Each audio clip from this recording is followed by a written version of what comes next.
Hello again, ladies and gentlemen, and welcome to another edition of the X12Cast. Today, we are talking Premier League. We're not talking about the league coming back, we're not talking about who should win or who should lose. Today, we are talking about the Premier League team of the season as it stands in my eyes. Feel free to post your teams of the season, who you think would make your 11, down in the comments. Post feedback about what my choice is. I may upset a few people, I may offend a few people, people may disagree with me. That's what I'm here for, that's why we do these things. We create debate. That's what we all love when it comes to sport. We love meeting up, talking about it, and we always disagree. They're not the best team, these are the best teams. He's not the best player, he is the best player. And I'm sure that's going to create plenty of similar discussion when I name my team here today. So I've gone for a 4-3-3 formation, and I've categorised the midfield as one holding midfielder and then two more attacking midfielders. As for the front three, they're all classed as forwards, so wingers or out-and-out strikers. And then the back four's just a standard 2 fullbacks, 2 centre-backs. I have even gone right back and left back. I'm not going to push any boundaries. That's my team of the season setup. So we start off with a goalkeeper. It was between 3 for me. Dean Henderson, Sheffield United. What a story Sheffield United have been this season. And one of the driving forces behind that has been how resolute they've been defensively. Dean Henderson, their goalkeeper. Incredible clean sheet numbers this season. Great save percentages. Has had a few ricks in him though. He's made a few mistakes, including a very costly one against Liverpool. They were almost the first team to hold Liverpool to a draw this season, and ultimately Henderson just let one slip. Another man who I put on this list was Nick Pope. Burnley, again, incredibly defensive team. They maybe haven't quite reached up to the heights that they got to a few seasons back where they qualified for Europe, but they've had a really solid season despite some early struggles, and their defensive stats have been phenomenal. And again, a team working on a very tight budget, a very strong core of defensive-minded football. It's not the most entertaining, but it keeps them in the league, and they've done that again. One of the smallest budgets, they look to have secured safety. Nick Pope being one of the driving forces behind that. For me, he would be my tip for England's number one at the moment. Not that we're going to need an England number one for a while, but he has the edge over Henderson for me. The man I've picked as my goalkeeper for the team of the season as it stands is Liverpool's Alisson. Liverpool, I mean, just look at their record. How many... They've lost one game. It's amazing. It's just season changing. Their statistics in the Premier League are just so dominant. And Alisson did miss a chunk of the season, and it kind of showed because since he's come back in, the defence has got even stronger. It's just unreal. It didn't. You just wouldn't have thought that it could have got any stronger, and it has. And he's such a part of the build-up play. It's not just what he does as a goalkeeper in terms of his saves. He's got great clean sheet numbers. He's got a good save percentage, but he's also a creator. He's a playmaker for them, and that's such a huge part of what he offers for the team. And that's why, because he's more than just a goalkeeper in an incredibly good defence, that's why he gets the edge, because he offers just a little bit more than the other two, and he has had a phenomenal season. So we move on. We're going to the back four now. Going to start with the right back, and my pick at right back is Leicester City's Ricardo Pereira. Pereira and Aaron Wan-Bissaka were the two names I had for this role. Everyone will be screaming at me right now saying, where's Trent Alexander-Arnold? How haven't you put him in?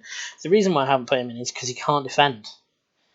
And yes, his assist numbers are up there. I think he's second in the league for assists. Yes, that's great, but Ricardo Pereira's only a few assists behind him, and he leads the league in tackles, and he's up there on interceptions as well. Those two, I think Aaron Wan-Bissaka's a better defensive player. Nobody's got by him all season, it seems. I love watching how he plays. He is so defensive, but he didn't really offer much going forward until later on in the season. Ricardo Pereira's done both, and he's excelled at it. And I think he has been the best right back in the league this season. It was a very close battle between him and Wan-Bissaka, but I think just because he's created and scored, so he's added a bit more going forward and been resolute defensively. That's the key here. He has been absolutely solid defensively.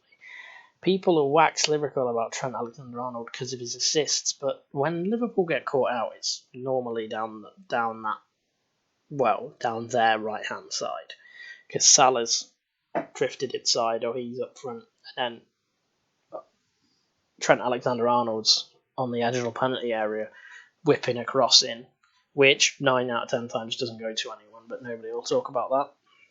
So we'll move inside to the centre-backs. And before the Liverpool fans start shouting at me, how haven't you just picked our entire team?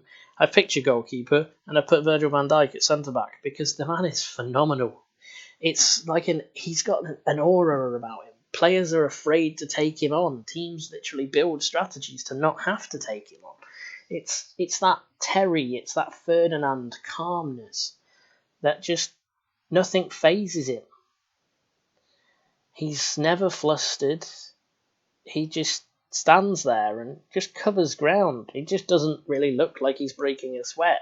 Yet he's mopping up every ball that comes over the top. He's winning every aerial battle. He just looks like he's out for a gentle walk in the park and does it all better than anybody else in the league. For me,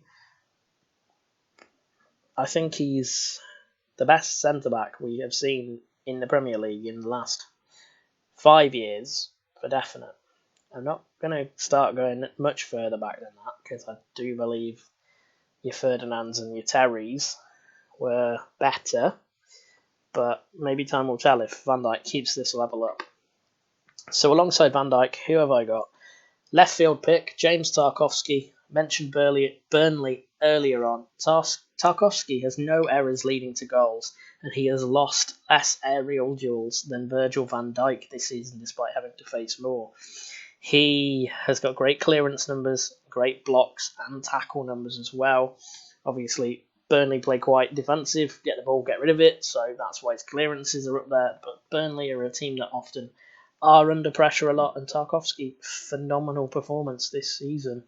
And again, I think he's a man that should be in with an England shout. We need somebody alongside Harry Maguire, and I don't see why Tarkowski wouldn't be that man. He has been phenomenal this season in a defensively minded unit that has outperformed what you'd expect of them. I think Burnley are a team that go into every season being tipped to get relegated. Yes, they haven't reached the heights of when they qualified for Europe a couple of seasons ago, but they've still had a very good, solid season when you take everything into account.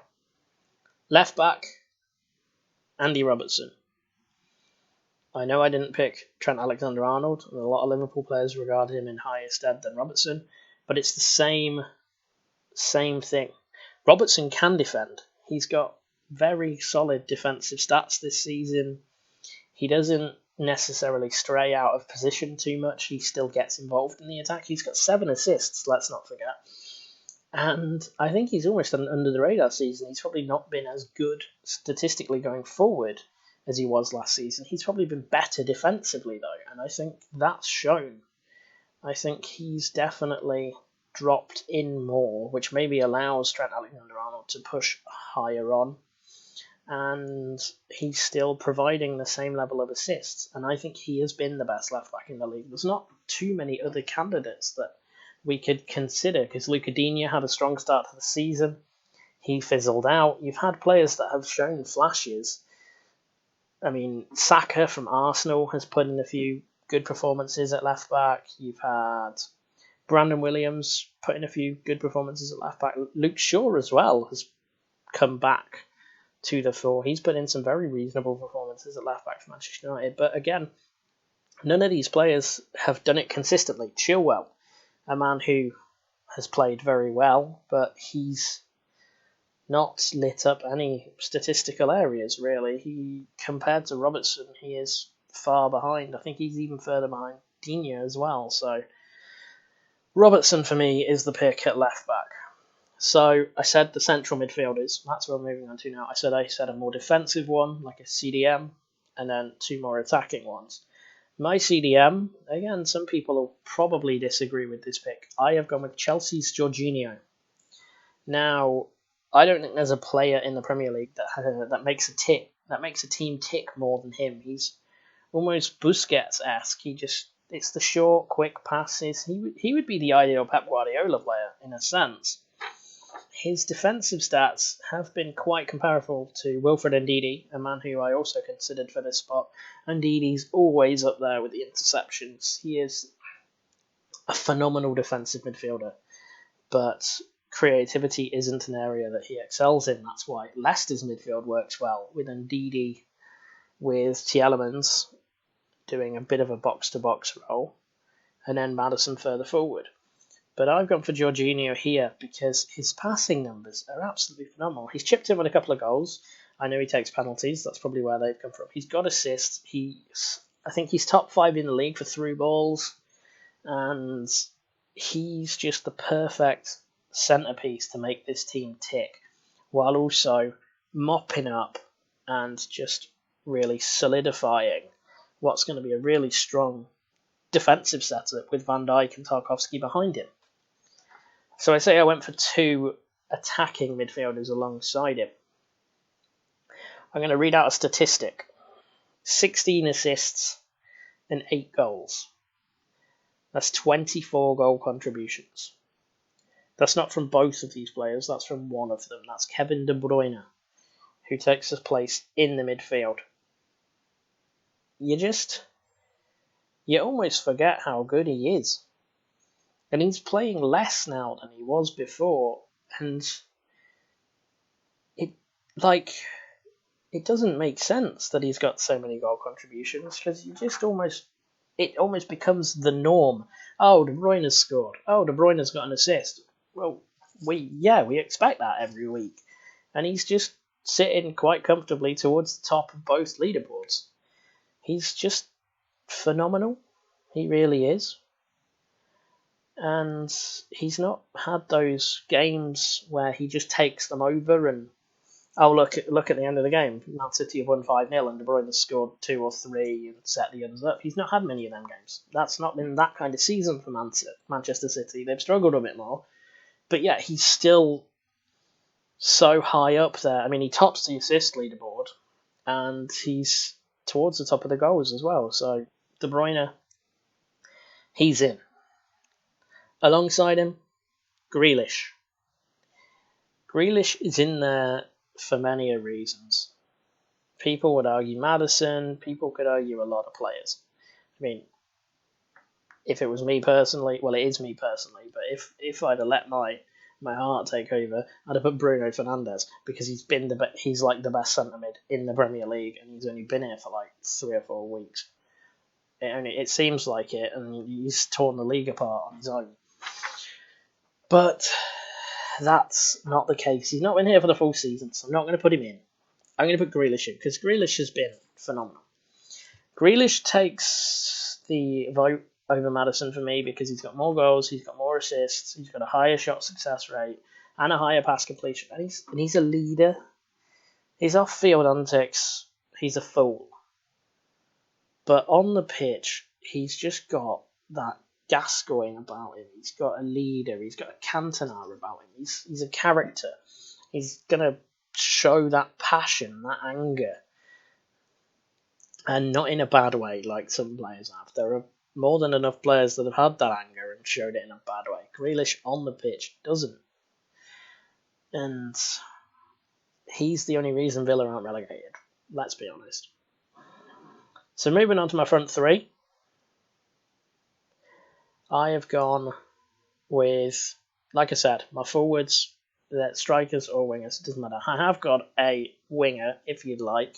It's more of an inside forward. I've got Mane. And Liverpool fans, you're going to have to accept that Mane is the only Liverpool front three member in this front three. I picked him because he gets both goals and assists. He's towards the top of both categories. He is the star man of the front three. I think if he's not there, he is the one they miss out more. I think Salah, as great as he is, Salah at times can be very selfish, and I think Liverpool could score more goals if he distributed the ball a bit more effectively. Firmino, I don't think you could consider him this season. He's set up a few, he scored a few, but he looks lost at times. We saw Firmino last season pulling off fancy flicks left, right and centre, putting players through, scoring goals, but I think he's scored, once at Anfield this season? Yes, a few times away from home, but Mane's the one for me. He is their key player, and he comes into my forward lineup. I know I mentioned Salah already, but he doesn't add value over the top of the other two players I've picked. So moving on to those players, Jamie Vardy is the first one. Yes, he's tailed off in the second half of the season. Yes, he had a little knock, and he had some time off because birth of a child, etc., etc. People are going to say, well, Vardy was only relevant for the first half of the season. That's true, but he's still flying. He's still right up at the top of the Golden Boot race. Yes, he may have tailed off, like I've said, but he scored that many goals in the first half of the season, and a lot of these were big game-winning goals as well. He's fired the Foxes back into Europe, and they've had some goals coming from players like Maddison, and Chilwell's chipped in, and you've got Tielemans who's created, Iheanacho's come off the bench and scored a few, but nobody else stands out as a goal scorer. Vardy's been the driving force of that team. He's their out-and-out number 9. He is the goal scorer, and he's one of the best at it in the league still today. So he gets a place in the team. And it's another out-and-out goal scorer who's single-handedly transformed his team's his team's season. They look relegated, and that gives you a clue. It's not Pierre-Emerick Aubameyang, although Arsenal looked close at one point. Yes, again, honourable mention, Aubameyang scored a lot of goals. He's got 1 assist. So yes, he's scored a lot of goals, but Arsenal have been absolutely mediocre when you look at their squad, and you can score goals that don't mean anything. And when you look at the season, Aubameyang's goals don't mean anything.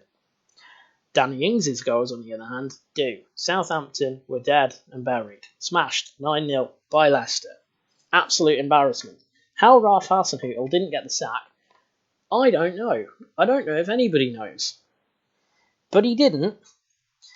And he changed things after that game and put his faith in Danny Ings.